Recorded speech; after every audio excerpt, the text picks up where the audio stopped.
Jésus-Christ, il est Seigneur. Il est sorti du tombeau, il est Seigneur. Tout genou fléchira, toute langue confessera que Jésus est Seigneur. Jésus-Christ,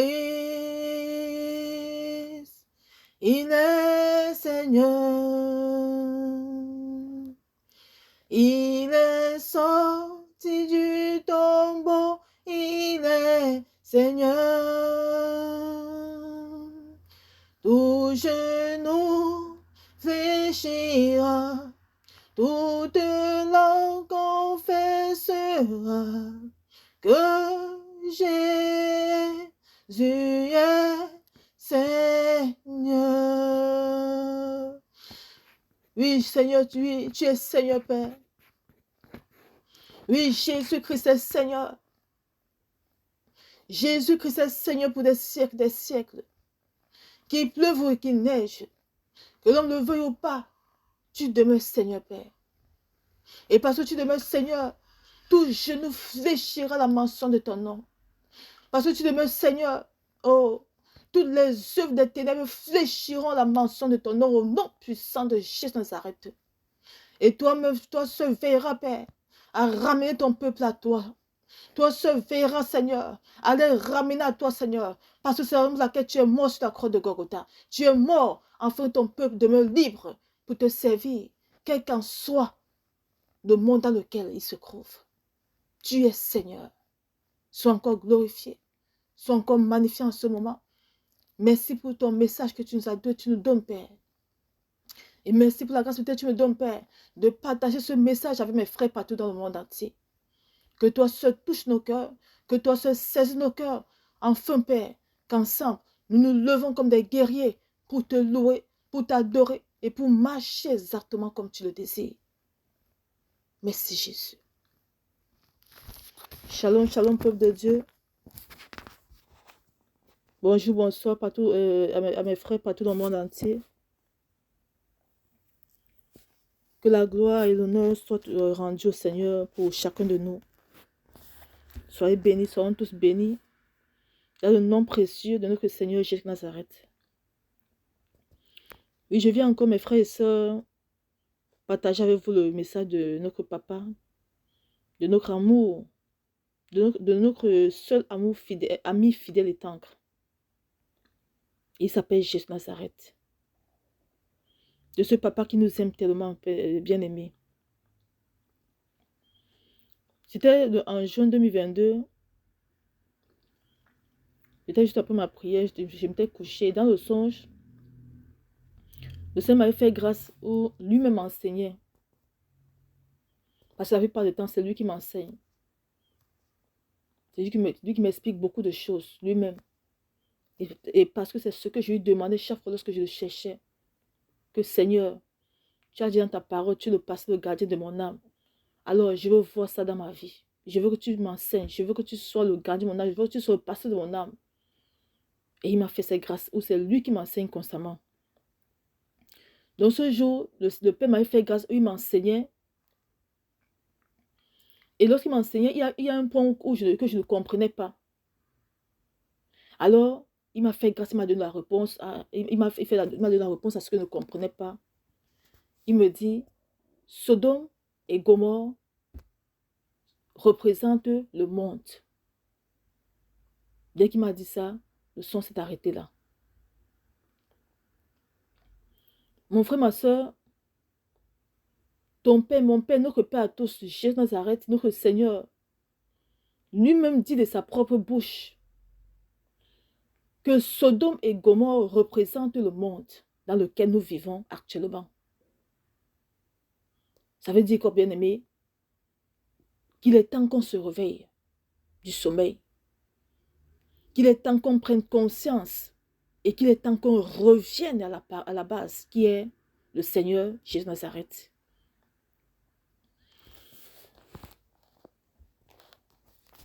Il dit, Sodome et Gomorrhe, c'est le monde. C'est-à-dire, nous vivons actuellement dans tout ce qui est abominable et concret à la volonté du Seigneur. Qui était Sodome et Gomorrhe bien aimés? C'était deux villes vraiment où l'abomination s'effectuait constamment.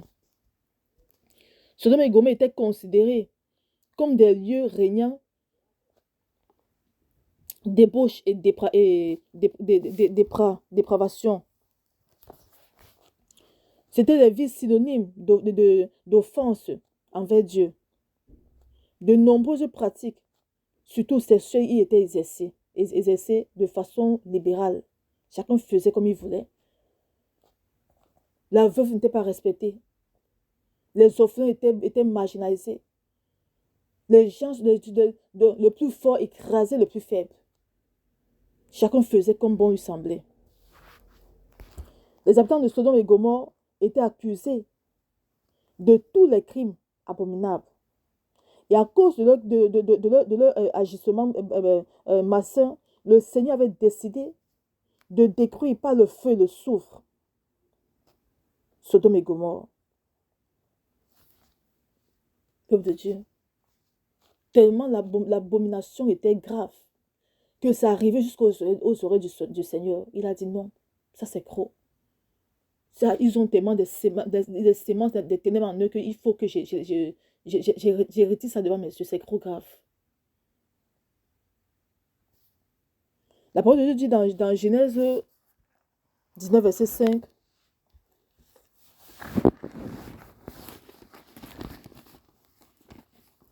Ils appelaient Lot et lui dirent, où sont les hommes qui sont entrés chez toi?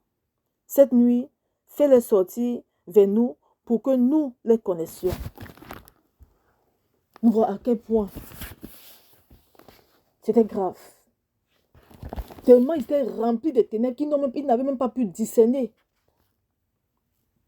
que ces deux gens qui voulaient connaître étaient des anges. Tellement le diable les avait déjà aveuglés. Ça, c'est le rôle du diable. Il t'amène même à ne pas reconnaître qui est le Seigneur dans ta vie. Et après l'intercession d'Abraham par rapport à cette ville, il dit, s'il y a même 10 justes, est-ce que tu vas préserver cette ville? Le Seigneur dit, oui, je vais préserver. Mais c'est dans Genèse 18, verset 32. Abraham dit que le Seigneur ne s'irrite pas et je ne parlerai plus que cette fois. Peut-être s'y trouvera-t-il 10 justes. L'Éternel dit, je ne la détruirai pas à cause de ces 10 justes. Mais malheureusement, peuple de Dieu, le Seigneur n'avait pas pu trouver 10 justes. 10 dans ces deux villes-là. Il n'y avait que Lot et sa famille que le Seigneur avait approuvé dans ces villes-là.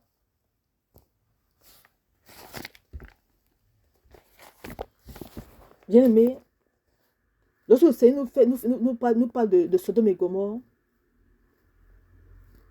il veut nous appeler à vraiment nous réveiller. Abraham, le Seigneur n'a pas pu trouver 10 justes. Mais pourtant, dans Sodome et Gomorrhe, il y avait des pasteurs, il y avait des prophètes. Il y avait des docteurs de la loi. Mais pourtant, dans Sodome et Gomorrhe, il y a des gens qui allaient à l'église matin, midi, soir, qui chantaient, qui louaient. Il y avait des gens qui s'appelaient chrétiens. Mais lorsque le jugement de Dieu était tombé, le Seigneur n'avait pas pu trouver 10 justes bien-aimés. Maintenant, il m'envoie te dire, il m'envoie partager avec chacun de nous que nous sommes aussi dans Sodome et Gomorrhe. C'est-à-dire, de la même façon qu'au temps passé, il n'avait pas pu trouver 10 justes là. Même actuellement, là, le Seigneur ne trouve pas encore assez de véritables enfants de Dieu. C'est là qu'il dit, nous vivons dans Sodome et Gomorrhe. Il fait comprendre que le monde dans lequel nous vivons actuellement, c'est un monde où la perversion a dépassé son paroxysme. C'est un monde où presque tout ce qu'on fait est concret à la volonté de Dieu. C'est un monde qui est envoûté par le monde des ténèbres. C'est un monde qui est là pour détruire la foi même des élus. Maintenant, face à ça, que devons-nous faire, bien-aimés? Nous devons aussi agir comme Lot. Nous devons être remplis du Saint-Esprit de Dieu. Tellement il avait l'Esprit de Dieu en lui, qu'il avait reconnu ces deux anges-là. Il savait qu'ils venaient de Dieu. Et c'est ce qui nous tue de nos jours, c'est bien-aimés. Nous n'avons pas l'esprit de discernement en nous. Nous n'en avons pas assez. L'autre avait su discerner qu'il était en face des anges. Il les avait accueillis aussitôt. Il avait en lui l'amour, la charité. Il aimait Dieu, il craignait Dieu. Nous devons aussi être ainsi, le peuple de Dieu. Nous devons craindre Dieu. Nous ne devons pas avoir le cercle, le Seigneur nous fait comprendre que nous sommes dans Sodome et Gomorrhe. Mais c'est pour nous faire comprendre, c'est pour nous ouvrir les yeux et nous amener à comprendre que la seule personne qui peut nous sortir dans ce monde, c'est lui seul. Alors, la raison pour laquelle il dit dans sa parole, vous êtes dans le monde, mais vous n'êtes pas du monde. Alors, le Seigneur nous appelle au cadre de ce message de sortir de ce monde et de venir à lui entièrement. De le rechercher encore au travers de sa parole, de le rechercher au travers de la louange, de l'adoration, au travers de la prière, du jeûne, au travers du dépouillement, au travers de la sanctification. Dépouillement externe et interne. Sanctification interne et externe. Les deux vont de pair. Nous devons être remplis de son esprit. Nous devons continuellement chercher la présence du Seigneur au peuple de Dieu. Afin qu'il nous remplisse de lui, afin qu'il nous remplisse son discernement, de pouvoir marcher sur cette terre-ci, de marcher sur cette terre-ci, qui n'est rien d'autre que Sodome et Gomorrhe. Nous voyons de nos propres yeux l'abomination, où les hommes vont les hommes, les femmes vont les femmes. L'abomination où l'enfant prend le couteau, il tue son parent. On voit le parent qui viole son propre enfant. Donc l'ennemi a envoûté le monde. Tous ceux qui le font là, ce n'est pas eux. Ils sont envoûtés par l'esprit des ténèbres. Mais à cause d'eux, ils ont ouvert la porte. L'ennemi est venu s'asseoir dans leur cœur pour manifester leurs œuvres. Mais nous, en tant que chrétiens, qu'est-ce qu'on doit faire, peuple de Dieu? C'est de nous confier encore plus à notre Père. C'est la raison pour laquelle il nous fait comprendre que, mes enfants, vous vivez dans Sodome et Gomorrhe. Et parce que vous vivez dans Sodome et Gomorrhe, alors recherchez-moi encore de tout votre cœur. Le Seigneur nous appelle, peuple de Dieu, que en ce temps-ci, nous devons lui faire entièrement confiance. Tous nos agissements doivent être faits par lui.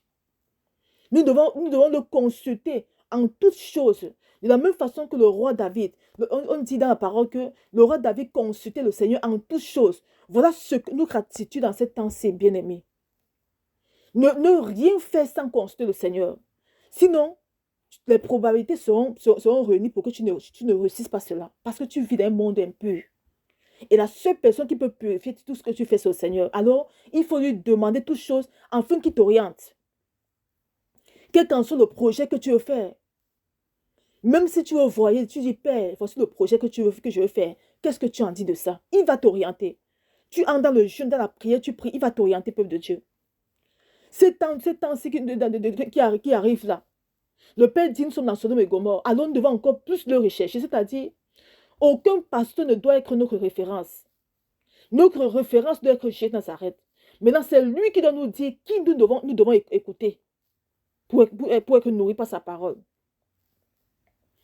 En ce temps-ci qui vient, peuple de Dieu, recherchons encore plus à nous nourrir en Jésus Nazareth, à grandir en lui.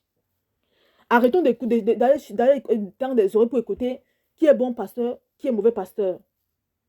Le Seigneur a la possibilité de nous dire à chacun de nous qui est bon ou qui est mauvais. C'est parce que nous n'avons pas encore d'intimité, de relation avec lui. Et en ce temps-ci, où le Seigneur lui-même dit dans Sodome et Gomorrhe, ce n'est que ceux qui auront une relation intime avec le Seigneur qui seront épargnés de beaucoup de choses, peuple de Dieu. Parce que le Seigneur ne rompt sa colère que lorsque c'est seulement si le peuple se répand de tout son cœur. Lorsque le peuple ensemble se réunit pour se repentir sincèrement, alors le Seigneur annule la sentence. Nous voyons bien que malgré l'intercession d'Abraham, le Seigneur n'avait pas annulé la sentence. Parce qu'il n'avait pas trouvé de juste.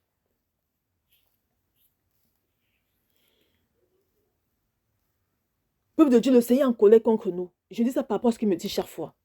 Il n'est pas content de nous. Il y en a qui se forcent, il y en a qui font, il y a beaucoup d'efforts, c'est bien. Mais il veut qu'on fasse encore plus que ça. Sur laquelle il dit qu'il va utiliser la nature pour détruire beaucoup d'abominations qui se trouvent dans cette terre-ci. Et il ne pourra arrêter cette sentence que si et seulement si l'homme se répand de tout son cœur.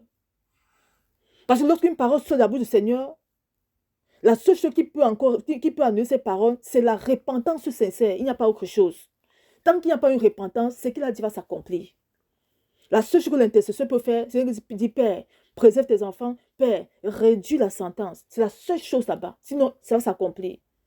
Mais lorsque le Seigneur, lorsque le peuple saisit la parole, a peur de cette parole, elle saisit de crainte vis-à-vis de ces paroles-là, et va se repentir pour glorifier son Seigneur, ce n'est que là que le Seigneur rompt la sentence et déverse sa grâce encore une fois de plus sur son peuple.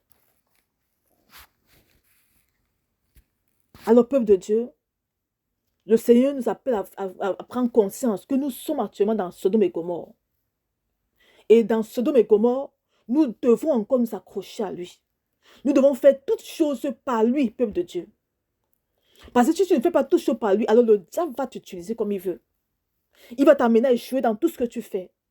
Si tu ne te confies pas en l'Éternel, il dit malheur à qui se confie en l'homme.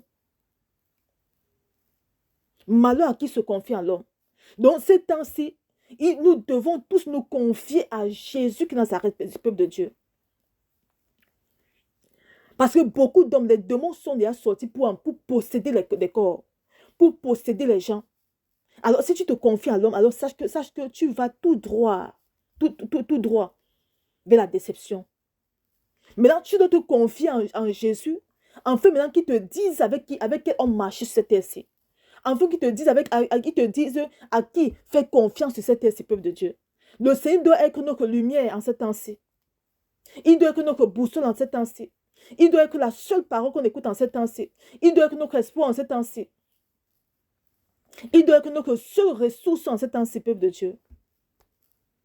Parce que ce n'est que lui qui pourra nous sortir, nous sauver de ce monde-ci. Parce que aussi longtemps qu'on s'accroche à lui, ce monde-ci ne nous effrayera jamais. Parce qu'il nous remplira de lui, afin que nous impartons ce monde-ci pour ramener ses enfants à lui. Parce qu'il y a beaucoup de ses enfants qui sont encore à l'extérieur. Nombreux sont encore dehors. Mais il a besoin de toi et de moi, peuple de Dieu. Il a besoin de nous dans la prière. Il a besoin de nous dans le jeûne, dans l'intercession. Il a besoin de nous dans la prière pour sauver ceux-là qui sont à l'extérieur. Parce qu'ils sont enchaînés. Hier, quand je prie, le Seigneur me montre en vision comment les pieds sont enchaînés. Mais quand les pieds sont enchaînés comme ça spirituellement, où pourras-tu aller, peuple de Dieu? Quand il montre comment les pieds des gens sont enchaînés, mais où vas-tu aller? Quelqu'un qui a les pieds enchaînés, tu ne peux pas bouger. Tu es statique, tu ne bouges pas. Tu ne peux pas te déplacer aussi longtemps, aussi loin possible. Donc le diable spirituellement, l'ennemi a emprisonné les gens, enchaîné les gens. Mais si on ne s'accroche pas à Jésus, si on ne va pas, si on ne se repose pas à Jésus, afin qu'il nous remplisse de lui pour intercéder pour tous ces gens-là, où iront tous ces gens, peuple de Dieu? Lorsqu'ils reviennent, c'est pour que j'intercède. Lorsqu'ils reviennent à ses enfants, c'est qu'on intercède. Pour qu'ils délivrent tous ces gens de la captivité. Alors il a besoin de chacun de nous. Il a besoin des sentinelles, peuple de Dieu. Le Seigneur a besoin qu'on quitte de la discrétion et qu'on revienne encore à lui. Parce que son peuple souffre. Il a besoin de nos prières pour agir. Il a besoin des prières justes. Il a besoin des prières remplies des prières remplies de son amour pour agir dans la vie de tous ceux qui sont dehors là. Si nous avons vraiment pitié de ceux qui sont dehors, si nous avons pitié de ceux qui n'aiment pas le Seigneur, qui ne connaissent pas encore le Seigneur, peuple de Dieu, alors il est temps qu'on se donne encore à fond avec le Seigneur. Il est temps qu'on se nourrisse encore de sa parole. Il est temps qu'on se nourrisse du jeûne, de la prière, de la méditation, de la louange, l'adoration, afin qu'il nous remplisse de lui et afin qu'on crée aussi de nous, que le Seigneur nous utilise pour sauver tous ces âmes qui sont en captivité. Peuple de Dieu, levons-nous. Le Seigneur a besoin de nous, peuple de Dieu. Il a besoin de nous, peuple de Dieu. Il est avec nous. Il nous dit toutes ces choses-là pour qu'on prenne juste conscience. Et qu'on l'aime encore plus que ça. Et qu'on l'adore encore, le sait encore plus que ça. Parce qu'il est, notre seule source d'eau vive. Il n'y en a rien d'autre que lui seul. Soyons bénis. Et que le Seigneur nous fasse grâce, peuple de Dieu, à nous lever dans sa présence et à sortir de la distraction. Merci mon Dieu, mon roi. Sois élevé, sois magnifié pour ce moment que je sais dans ton sang, Père.